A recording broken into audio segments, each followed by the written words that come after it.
ने कभी भी किसी से मोहब्बत की है ना, तो हमारा चैनल जरूर सब्सक्राइब कीजिएगा और हाँ, इस बेल आइकन को press. Presented by Videshi Lal entertainment. ज्ञान मिक्सिंग भैया के तारा शादी बा कि फूल आजादी बा। भैया के तारा शादी बा कि फूल आजादी बा। अहा मुलाकात हो जाए रानी कुछ बात हो जाए। अहा मुलाकात हो जाए रानी कुछ बात हो जाए। देख ली ही घर के लोगवा घात हो जाई हो। भैया के तारा शादी बा कि फूल आजादी बा। अहा मुलाकात हो जाए रानी कुछ बात हो जाए। ज्ञान मिक्सिंग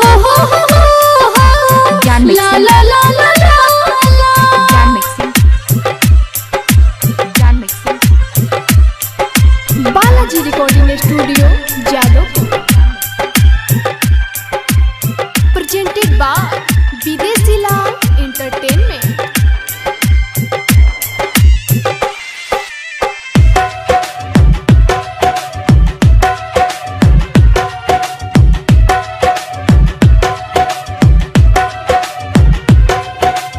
घरवा के लोग वो दिन रही बड़ी बीजी। आ जाई हमीले तू होई के पागल।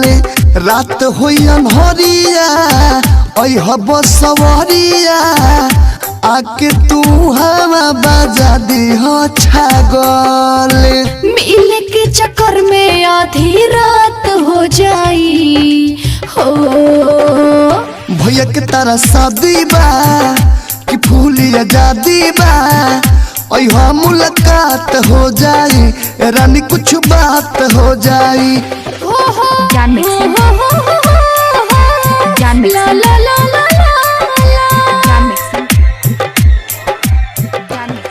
Presented by Videshi Lal entertainment.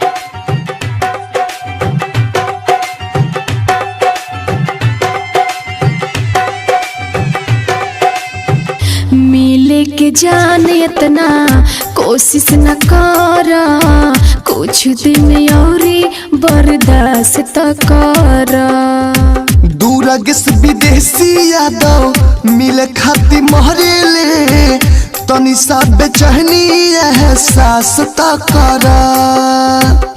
इज्जत सोना हो बेहाथ हो जाई हो। भैया के तारा शादी बा कि फूल आजादी बा।